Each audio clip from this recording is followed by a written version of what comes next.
Alrighty, here at Beau's all-natural brewing company in Vankleek Hill, Ontario, with Steve, one of the founders. Get to know him. How did you get into the industry? It's kind of a fun story. My dad and I decided to start a brewery over a pint of beer. He was running, actually, it was a textile business in this very building before. And he'd been running for maybe 20 years. And at the time I was living in Toronto, I was doing business planning for the Ontario government during the day. And I was in a band and running a rock and roll record label at night. And he came to visit me, and we were sitting down over a pint of beer. He'd just found out that his last customer had gone bankrupt. The whole textile industry had been getting worse and worse for years, and it kind of hit the point where none of his customers could keep their doors open, and that in effect closed him down. So we were sitting down going over options for what he could do with either the building or his career and all those things. And at some point in the conversation he said, you know what, I've always thought that Eastern Ontario could really use a great craft brewery. I said, well, if you're serious, Dad, I'll quit my job, I'll sell my house, I'll move back home, and I'll help you start this brewery. And so we spent the rest of the day dreaming up this brewery we were going to open up, and the next day we sobered up, and it still seemed like a good idea, so we ran with it. Alrighty, your favorite part of the industry? I'm torn between saying the beer and the people. They're kind of tied. It's the wonderful part about working in beer is that you get to work in beer, but the industry is made up of so many colorful people that care so much about what they're doing that it's an inspiring place to work, and it's an inspiring industry to work with. We've got brewer friends from around the globe that we pick up the phone and talk to about anything, and you get off the phone and you're more inspired than you were when you started. And to me, that getting to try the beer that they make and hearing the stories that they've got, and the two of those things together really make this industry special. It's a bunch of people that love what they're doing and love sitting down and having a pint. So, alrighty, and if there was something you didn't like about the industry, what would it be? That's a tough one. I'm hard pressed to find. There's on the competitive side, there's not every brewery is following the most ethical practices, and that can be a little bit disheartening, particularly when it's another craft brewery that is engaging in sort of macro brewery style competition. Because like I said before, it's the people and their passion that make the industry special, and there are people in the industry that don't get it, and in an ideal world they would all just go away, but realistically I don't have any major complaints about the industry, because even the folks that don't embrace the craft brewing ethos the same as I do, or the same as we do, they're the minority in this, and they're vastly overwhelmed by all the cool people that are there. So, alrighty, favorite style of beer? Today,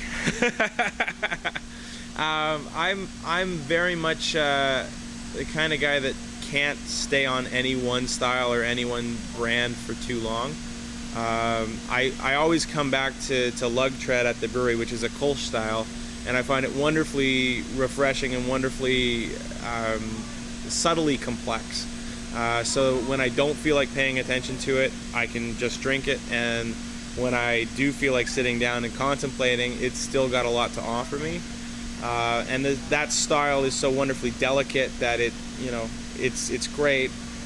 But if it was all I drank, I would be bored with it very quickly. And I hope that you can see that kind of in the way that we run our beer offerings. We only have one beer year round. Everything else, some of it runs seasonally, and the rest is all just one-off. So you might get it next year, you might not.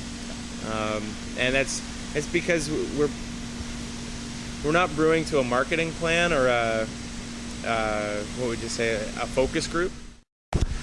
Least favorite style?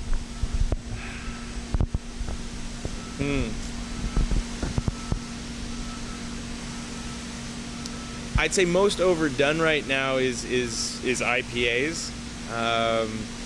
I still love them to death when they're done right and I'm in the mood for them. But I'm hoping we've hit the point where the IPA is not the everything and albeit to craft beer. But I can't say I don't really like a good IPA. Domestic light lager. There we go. I found one I don't like. Domestic light lager.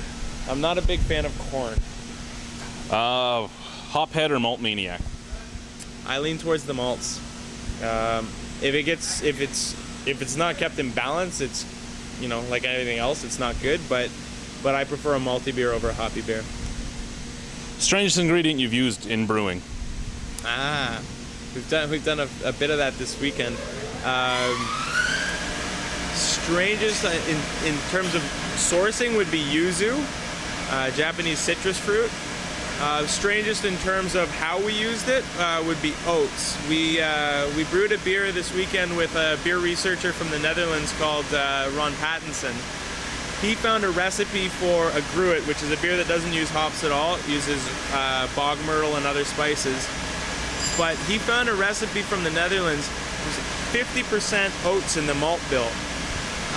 Putting it into the mash tun, it looked like concrete.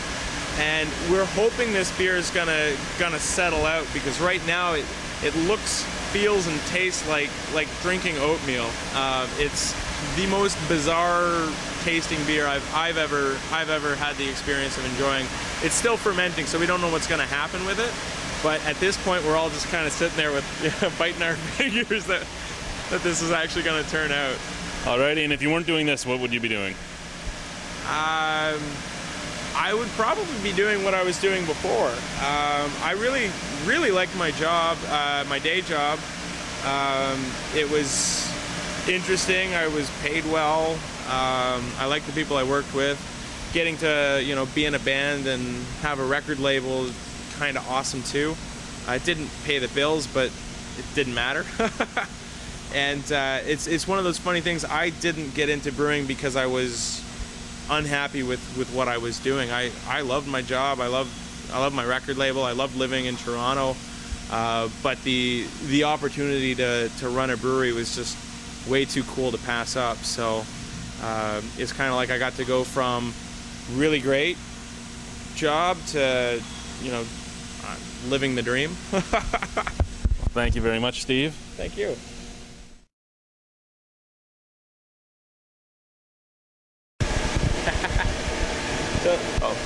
This is the beer I was talking about, made with 50% oats. It has the consistency still of oatmeal. We don't know if this is going to settle out or not. We have no idea what to expect, because I don't know anyone who's ever done anything like this in living history. It looks kind of wrong. Smells a little inviting though. Smells delicious, yeah. I think. Yeah, like the bog myrtle really sings through, and the yarrow I get a fair bit of as well. But that look. And what you'll find if you're game to try it. I am. The taste is actually really nice as well, but the mouthfeel is so totally different from beer. It's quite wild. Like, it feels like it's got that slickness of oatmeal to it, you know? Yeah, I gotta try it. All right.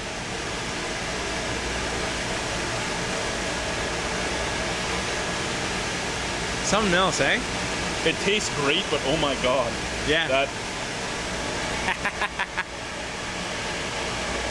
So, we have no idea if this is ever going to see the light of day. It might be one of those things that you try and then you just never release. Or it might be the best beer in the world ever. Who knows? You get a little bit of that sweet citrus fruit. Yeah. And you get a lot of the oats, but it's so creamy. Yeah. Yeah, it's totally creamy. I'd buy this and try it. Yeah. But just looking at what it's leaving in the glass. Well, yeah, look at that sediment. Scares me about your lines when you try to do anything. Oh, with I know. And what we're finding is, again, this is like no man's land in terms of where to turn for whatever. If you leave it out overnight, it actually settles. Oh. So like the top part will be actually a relatively golden colored beer, and then you get like oatmeal slurry at the bottom. It tastes amazing. It's just that mouthfeel just almost makes you want to gag the first time. After that, it's fine. It's just you're not ready for it, and you're just Yeah, no, for sure.